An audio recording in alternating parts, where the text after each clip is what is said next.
오늘은 영적 전쟁에 대한 첫 번째 말씀, 마귀의 관계를 능히 대적이라는 제목으로 오늘 본문의 좀 상반절을 중심으로 좀 살펴보기를 원합니다. 10절을 보시면 끝으로 너희가 주 안에서와 그 힘의 능력으로 강건하여지고 그 이유를 마귀의 관계를 능히 대적하기 위하여라고 얘기합니다. 마귀라는 존재가 나오죠. 지금 우리 에베소서 6장은 에베소서의 적용에 해당되는 부분입니다. 자, 한번 생각해 보세요. 에베소 지금 오늘 27번째 강해인데 첫 번째부터 한 15번째까지 강해를 생각해 보세요. 에베소서 1장부터 3장이 뭐가 있었나요? 하나님께서 우리에게 그리스도 안에서 주신 그 신령한 복에 대해서 얘기했죠. 너희는 본래 허물과 죄로 죽은 존재여서 이러한 복을 기대하는 게 옳지 않고 오히려 하나님께 합당히 받을 것은 죄와 정죄밖에 없고 그분의 진노밖에 합당히 받을 게 없었는데 그리스도 안에서 하늘에 앉혀주시고 양자 삼아주시고 하늘에 속한 신령한 복을 이 땅에서도 맛보게 하시고 그것을 교회 안에서 누리게 하시고 이제 4, 5, 6장에서는 그 적용이 이루어집니다. 어떻게 해야 되는 것입니까? 우리의 몸을 드리는 것입니다. 그것이 성령 충만으로 드러나야 하는 것입니다. 술에 취하는 것이 아니라 성령으로 취하여 그저 방언을 토해내고 통변을 토해내고 병고침을 토해내는 게 아니라 그 성령 충만이 가정에서, 부부관계에서, 또한 우리의 일터에서, 자녀와 부모의 관계에서, 구체적인 관계에서 드러나야 된다고 에베소서 쭉 봤습니다. 무엇을 알고 받았으면 이제 그것이 실천돼야 하는 것이 기독교의 가르침인데 오늘 본문은 그 적용으로 마귀의 관계를 대적하라 하고 이렇게 얘기합니다.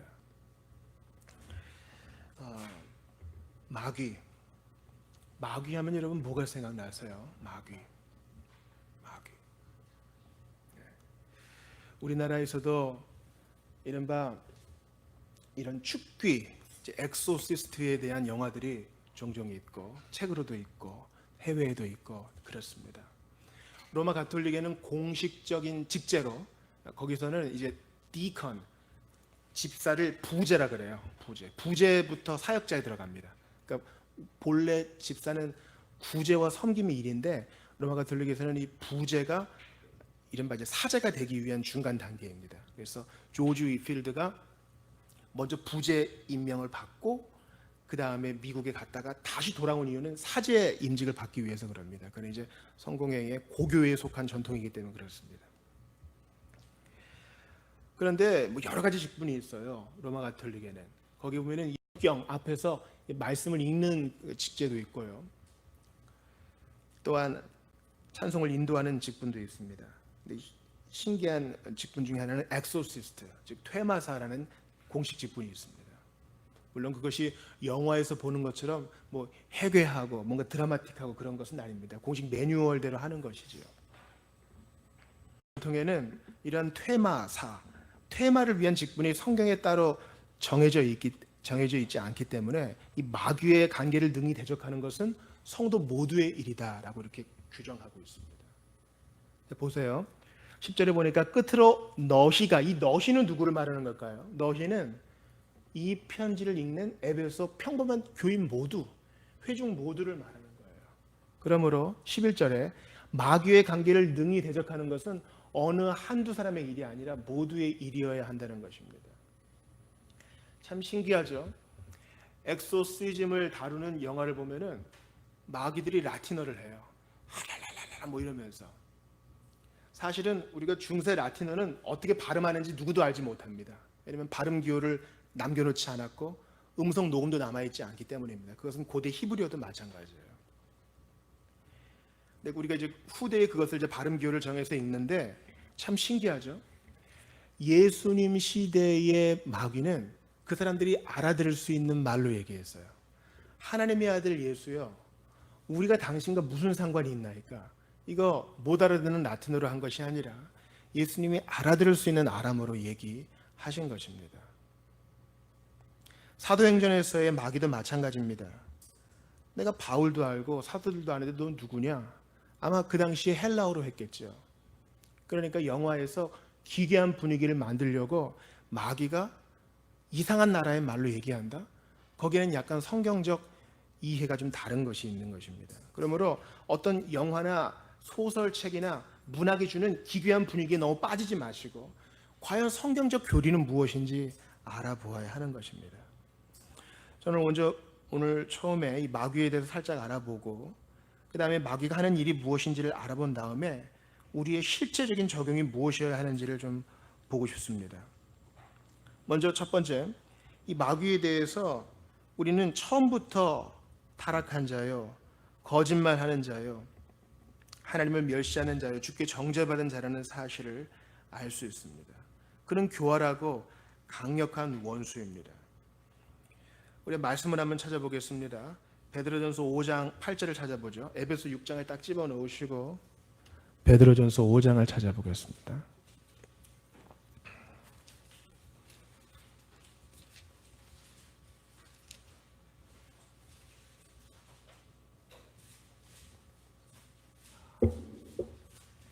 거짓의 아비 마귀, 그에 대해서 좀 잠깐 알아봅니다. 같이 읽어보겠습니다. 베드로전서 5장 8절 시작. 근신하라 깨어라 너희 대적 마귀가 우는 사자같이 두루다니며 삼킬 자를 찾나니. 자, 근신하라 깨어라 라는 것은 이 영적 무장을 해라, 늘 주의하라 이런 말이고요. 너희 대적이란 말은 이 너희는 누구예요? 성도와 교회를 말합니다. 성도의 대적, 성도의 적은 또 다른 성도가 아니라 성도와 교회의 대적은 마귀인데, 이 적은 하나님이 허용하시는 이 기간 동안 우는 사자같이 두루 다니며 삼킬 자를 찾는다 그랬어요. 그러니까 마귀는 만만히 볼 존재는 아니에요. 상당히 부지런하고요, 우는 사자 같다, 겁도 줍니다. 두루 다닌다, 매우 성실합니다. 그러나 제가 이 강단에서 수차례 말씀드렸다시피 우리가 우리 자신의 상식에 근거해서 마귀에게 너무나 많은 힘을 실어주면 안 되는 것입니다.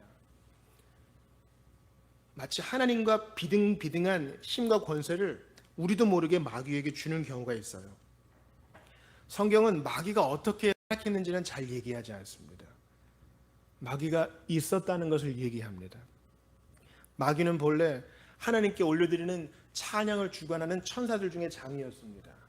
그러나 그는 그 찬양을 그가 받기를 원하였고 하나님은 그를 심판하시어 마귀와 그를 따르는 졸개들과 아울러 쫓아내셨고 그들을 위해 예비된 곳이 지옥 불못인 것입니다. 그러므로 죄인이 하나님을 믿지 않고 예수 그리스도를 믿지 않고 지옥에 떨어지는 것은 매우 이상한 일입니다. 거기는 사람이 갈 곳이 아니요 타락한 천사가 가는 곳이기 때문입니다. 그러므로 믿고 회개해야 하는 것입니다. 죄인이 지옥불에 떨어지면 희한하다, 여기는 우리 구역인데 너 왜 왔느냐, 거기에서 죄인은 또 형벌을 받고 괴롭힘을 당하는 것입니다. 그런데 우리가 마귀에게 너무나 큰 힘을 주는 게 문제라고 했지요. 하나님은 전능하십니다. 그러나 마귀는 전능하지 않습니다. 마귀는 전능하지 않아요. 마귀는 분명히 영물입니다. 사람처럼 육체를 갖고 있지 않아요. 그러나 그는 전능하지 않아요. 그는 편재하지도 않습니다. 하나님은 없는 곳이 없으시죠. 모든 곳에 다 계시죠. 모든 우주 가운데 계시죠. 그러나 마귀는 한 번에 한 곳밖에 있을 수 없습니다. 자, 우는 사자같이 두루 다닌다 그랬어요. 그는 공간적인 제약을 받습니다. 하나님이 마귀에게 묻습니다. 너 뭐하다 왔느냐? 온 세상을 두루 돌아다니다 왔어요. 마귀는 영물이지만 돌아다녀야 됩니다. 편재하지 않아요. 어디에나 없어요. 그래서 이제 스피리추얼 매핑 하시는 분들 보면 특별히 지구상에 마귀의 영향력이 더 있는 곳이 특별히 더 있어요. 지역적으로. 마귀는 전지하지 않습니다. 그러나 하나님은 전지하시죠. 하나님은 모든 걸 다 아세요. 그러나 마귀는 다 몰라요. 자, 에덴 동산에서 첫사람이 타락하기 전에 마귀가 뱀의 모습을 하고 누구에게 찾아갑니까? 하와를 찾아가죠. 그리고 뭘 합니까? 대화를 합니다. 전지하다면 대화할 필요가 없어요. 근데 우리는 나도 모르게 마귀는 내 생각을 다 꿰뚫어 볼 거야, 그렇게 생각하면서 지고 들어갑니다. 마귀가 하와와 대화한 이유는 그가 분명히 아담에게 얘기를 전해 듣고 배웠고 자기의 것을 갖추고 있어야 되는데 그것이 좀 제대로 이루어지지 않은 낌새를 보고 그녀와의 대화를 통해 그녀 속에 있는 것을 끌어내고자 함이었습니다. 뭔가를 알고 싶어서 대화를 한 것입니다. 정말 하나님이 다 먹지 말라 그랬니? 원하는 대답이 있었습니다. 갖고 싶어하는 정보가 있었습니다. 우리가 믿음이 약할 때 마귀는 우리를 관찰하겠죠. 그러나 우리 속에 있는 것은 모릅니다. 단지 우리가 진짜 하나님 없는 것 같아. 믿음대로 산다는 게 별 효과 없는 것 같아. 우리가 이렇게 믿음에 기초하지 않은 부정적인 얘기를 토해놓으면 마귀는 그것을 재빨리 정보로 낚아챕니다. 그러므로 말 함부로 하는 게 아니에요. 말인데 뭐 그래요? 마음은 안 그래요. 천만의 말씀. 우리가 정보를 주면 그는 제깍 물어챕니다. 그래서 하와로부터 잘못된 정보, 그녀에게 잘못 입력된 정보를 낚아챈 마귀는 어떻게 합니까? 따먹어. 안 주고. 하나님이 사실은 너네 질투해서 자기처럼 될까봐 못 먹게 하는 거야. 진짜 꼼생원이지. 마귀는 전능하지 않고 편지하지 않고 전하지 않습니다. 그러나 만만히 봐서는 안 됩니다. 그는 영물이기 때문입니다. 마지막 날까지 하나님께서 허용하시는 한 안에서는 그는 광명의 천사로 가장하여 친구처럼 우리를 유혹하는 것입니다. 물론 우리가 당하는 모든 어려움을 다 이거 때문이다 이렇게 얘기해서는 안 돼요. 한 몇 주 전인가요? 한 TV 고발 프로그램에서 문제가 된 대형 이단 교회가 있었습니다. 그곳에서는 모든 문제를 다 마귀 때문으로 치부합니다. 감기가 걸려도 마귀 때문, 집안에 우환이 겹쳐도 마귀 때문. 그러나 우리는 신앙 고백에서 불구대치는 원수가 셋 있으니 뭐가 있다 그랬어요? 마귀와 육신과 세상이 있습니다. 어떤 문제는 칼로 자라도 구분하기가 애매해요. 내가 지금 이렇게 유혹을 받는데 이건 마귀가 시키는 걸까? 아니면 죄악된 내 육체가 바라는 것일까? 아니면 세상이 유혹하는 거지? 이렇게 분별하기가 어려워요. 마귀는 교묘하게 이 모든 것을 뭉뚱그려서 친구처럼 연인처럼 다가와 우리를 유혹합니다. 그래서 우리가 결정적인 하나를 내어놓으면 우는 사람처럼 탁 물어가지고 겁을 주는 것이죠. 마귀에 대해서 살짝 알아보았습니다.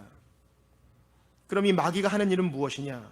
바로 세상의 모든 악과 혼란을 종용하는 것입니다. 세상이 왜 이 지경이 되었는가? 마귀가 사람의 죄와 더불어서 이 모든 어려움과 혼란을 일으킨다는 사실을 기억해야 됩니다. 자, 오늘 본문의 12절을 같이 보시죠.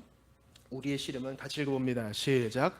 우리의 씨름은 혈과 육을 상대하는 것이 아니요 통치자들과 권세들과 이 어둠의 세상 주관자들과 하늘에 있는 악의 영들을 상대함이라. 여기서 마귀의 세력에 대해서 통치자들, 또 권세들, 또 어둠의 세상 주관자들, 하늘에 있는 악한 영들이라고 얘기합니다. 우리는 이것을 다양하게 설명할 수 있을 것입니다. 마귀는 정부 조직을 이용합니다. 국가의 체계를 이용하는 것입니다.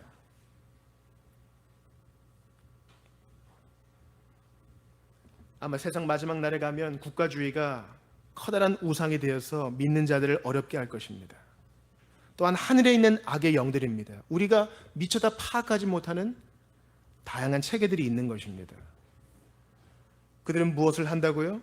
세상의 악과 혼란을 초래합니다. 죄악된 사람의 본성을 유혹하여 죄를 짓게 하고 타락이 만연되게 하며 전쟁을 일으키고 어둠의 일들을 계속 종용하는 것입니다. 그러므로 우리가 마귀는 없어. 그딴 게 어딨어. 21세기가 얼마나 눈부신 5G의 시대인데 마귀가 어딨어. 그렇게 생각해서는 안 되는 것입니다. 모든 게 다 마귀 때문이야 하면서 한쪽 극단으로 가는 것도 문제지만 마귀라는 건 없어. 그냥 믿는 자답게 착하게 살면 그만이지 하면서 마귀를 무시하는 것도 더 큰 극단의 문제인 것입니다. 우리는 이 사이에서 중심을 잘 잡아야 하는 것입니다. 이 편지를 1차로 받았던 에베소 교인들 생각해 보세요. 에베소 도시를 한번 생각해 봅시다. 얼마나 악의 영들이 많을까요? 다시 한번 12절을 보세요. 우리의 신은 혈과 육을 상대하는 것이요. 상대하는 것이 아니에요. 혈과 육은 무엇이에요? 사람 상대하는 거 아니다. 눈에 보이는 사람과 싸우는 거 아니고 통치자들과, 마귀는 로마의 통치자들, 에베소의 통치자들, 로마의 속주에 속한 통치자들을 이용해서 그 권세를 일으킵니다. 신자들을 박해하고요.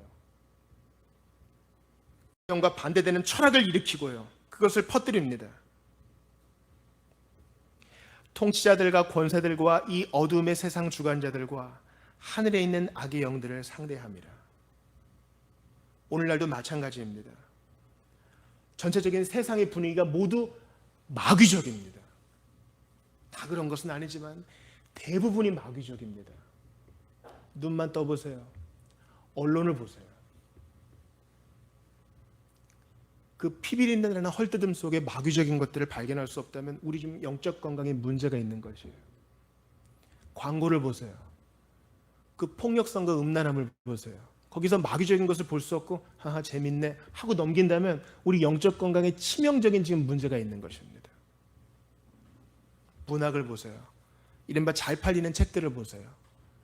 이른바 서점에서 수험서 다음으로 제일 잘 나가는 자기계발서 같은 거 보세요. 거기서 마귀적인 것을 볼 수 없다면 우리는 정말 문제 있는 그리스도인인 것입니다. 통치자들과 권세들과 이 어둠의 세상 주관자들과, 마귀적인 것은 항상 리더십을 가지고, 마귀적인 것은 항상 우리가 제일이다, 선두에 있다는 것을 강조하면서 우리는 주도하는 자이다라는 것을 강조하면서 신자들을 비웃습니다.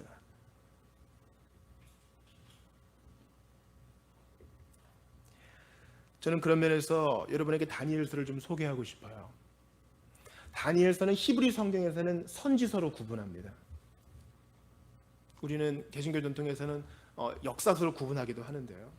왜냐하면 앞부분에 다니엘과 세 친구들, 또 꿈을 해몽하는 다니엘, 그리고 사자굴에 떨어진 다니엘, 우리가 이 정도 많이 알잖아요. 근데 그 뒷부분은 마지막 날에 있어요. 마지막 끝날에 있을 핍박에 대해서 얘기하고 있어요. 마치 에스겔서와 요한계시록처럼 아주 큰 예언이 펼쳐집니다. 거기에 인자 같은 이가 나옵니다. 다니엘서는 뭘 얘기하냐면, 다니엘은 세 왕을 거치면서 또 세 나라를 거치면서 많은 일들을 겪었거든요. 근데 왕이 항상 핍박해요. 신자들을. 포로로 생활하는 신자들을 계속 핍박한단 말이죠. 정사와 권세와 통치자들이 다니엘과 그 친구들이 믿음 생활하는 것을 계속 핍박합니다. 그러나 믿음으로 저항하는 자는 별과 같이 빛나고 하나님이 도와주신다는 것을 전반부에서 얘기한 다음에 후반부에서 똑같이 얘기합니다. 정사와 권세와 통치자들, 다니엘 시대의 정사와 권세와 통치자들이 믿는 자들을 박해했던 것처럼 앞으로도 그럴 것인데 너희도 그렇게 하겠느냐? 그 얘기하는 거예요. 한때, 두때, 반때 사이에 우리에게 핍박이 있을 것인데 그 왕의 핍박에 대해서 이겨낼 준비가 되어 있느냐? 전신갑주가 준비되어 있느냐? 다니엘서는 그것을 얘기합니다. 세상의 악과 혼란, 국가와 체계의 반대에 우리는 대비가 되어 있는가? 이것이 중요합니다. 저는요, 거의 본능적으로 성도들과 얘기하면은요, 얼마나 힘드십니까? 지금 성도님이 직장 생활을 이렇게 버티시고, 그 말도 안 되는 가정 생활을 버티시고, 너무나 힘겨운 학교 생활을 버티시는 것만도 대단한 일입니다. 저는 거의 반사적으로 그렇게 반응합니다. 좀만 힘을 내세요. 지금 그 자체로도 하나님께서 영광을 받으실 것입니다. 이게 지금 목양적인 양심입니다. 그러나 이 말씀을 준비하면서 성령께서는 조금 더 해야 된다. 절대 기준을 낮추어서는 안 된다 말씀하십니다. 우리 결혼 생활에 있어서 그때 한번 적용으로 나누었죠. 기준을 너무 낮추어서 문제인 것입니다. 교회는 위로하고 잘 먹이는 병원과 같은 역할도 해야 되지만 군대입니다. 교회는 군대입니다. 병사를 양성해서 파송해야 되는 것입니다. 그러므로 아무리 바빠도 하나님의 백성으로 준비가 되어 있어야 합니다. 아무리 바빠도 성경 읽는 것을 건너뛰어서는 안 됩니다. 뭐 성경 통독이 중요해요? 성경 암송 뭐가 중요해요? 어차피 다 까먹는 거. 그러나 보세요. 17절 한번 같이 읽어봐요, 여러분. 크게. 17절 시작. 구원의 투구와 성령의 검, 곧 하나님의 말씀을 가지라. 이제 이 전신갑주 다음 시간에 구체적으로 할 텐데, 전신갑주의 대부분 다 방어용, 유일한 공격용이 있다면 하나님 말씀이에요. 성경 통독을 강조하고 암송을 강조하는 이유는 그저 좋아서, 좋은 신자가 되기 위해서가 아니라 영적 전쟁에서 이기게 될 거 아니에요. 마귀의 특징을 계속 반복해서 말씀드립니다. 정사와 권세와 통치자. 정부는 조직이 있죠. 나라는 체계가 있다고요. 악한 자들도 체계적으로 우리를 공격합니다. 그런데 우리가 대충 해도 되겠어요? 이 말이 안 되는 거죠. 정사와 권세와 통치, 국가의 체계를 이용해서 체계적으로 신자를 박해하려고 마귀는 우는 사처럼 으르렁 대는데, 우리는 내가 있는 자리에서 최선을 다하고 일단은 급한 부분부터 끄는 게 중요해. 일단은 좀 내가 살아야 돼. 이렇게 기준을 낮추면 우리는 그들의 체계적인 핍박이 오면 넘어질 수밖에 없는 것입니다. 철인 3종 경기에 대해서 한 번의 실험이 있었습니다. 철인 3종 경기 아시죠? 마라톤과 또 수영과 사이클을 병행하는 일반 사람으로서는 잘 감당하지 못하는 극한의 스포츠입니다. 한 참가자는 생활체육을 하는 사람이에요. 이 사람은 미국에서 농장을 경영합니다. 그러니까 들판을 막 뛰어다니고 말도 타고 다니면서 그냥 삶이 스포츠야. 그래서 이렇게 얘기합니다. 철인 3종 경기 나가는데 저는 내 삶이 스포츠이기 때문에 굳이 준비할 게 없어요. 평소에 늘 과격하게 운동하거든요. 근데 어떤 또 한 부류의 사람은 철인 3종 경기를 위한 코치를 고용해가지고 그 코치에 의해서 집중적인 체계적인 훈련을 받습니다. 누가 더 좋은 성적이 나왔을까요? 누가? 전자일까요? 후자일까요? 후자였습니다. 어떤 분들이 이렇게 얘기합니다. 목사님, 제가 얼마나 바쁘게 사는지 몰라요. 하루 종일 집안일하고 한시도 엉덩이 붙이지 않고 계속 이 일을 저 일을 합니다.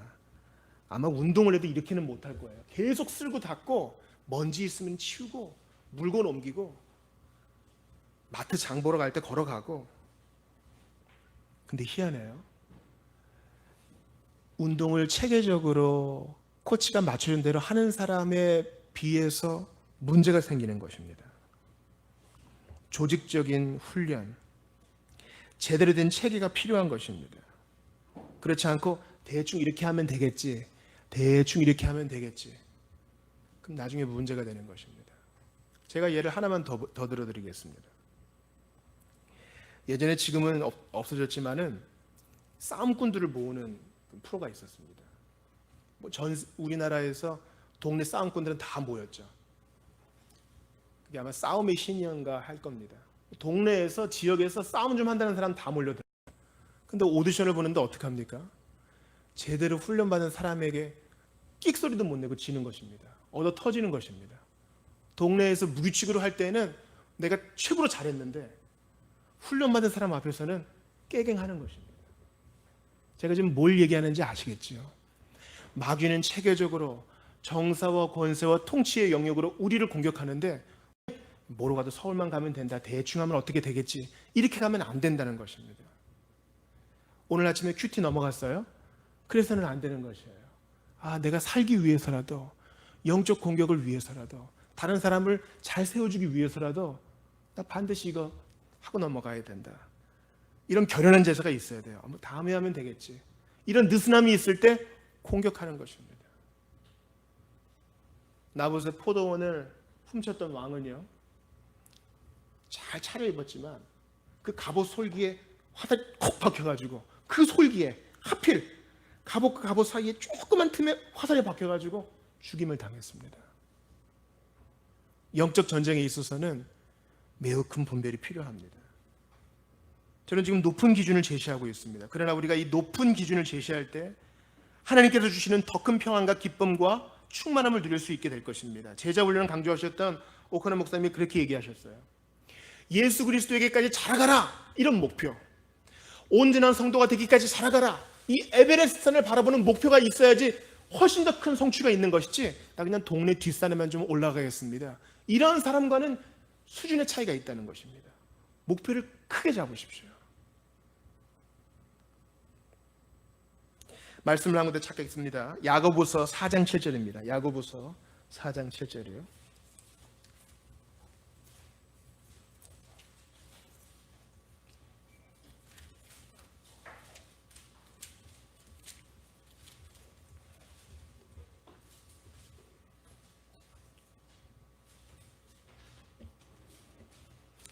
야고보서 4장 7절을 크게 읽어보겠습니다. 시작. 그런즉 너희는 하나님께 복종할지어다. 마귀를 대적하라. 그리하면 너희를 피하리라. 마귀를 대적하라. 그리하면 너희를 피하리라. 영적 전쟁에 있어서 아주 잘못된 사조가 있어요. 아주 잘못된 사조가 있어요. 그것은 하나님께 맡기세요.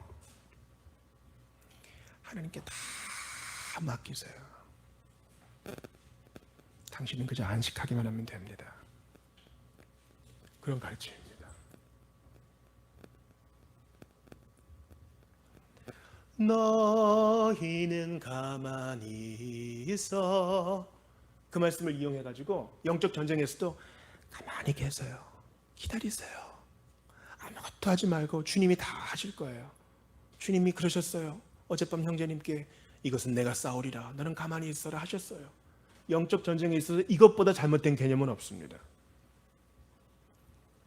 홍해를 건널 때에 가만히 있으란 말씀은 있었지만 주님은 곧 모세를 종용하여 왜 가만히 있느냐? 지팡이 내밀어 하셨습니다.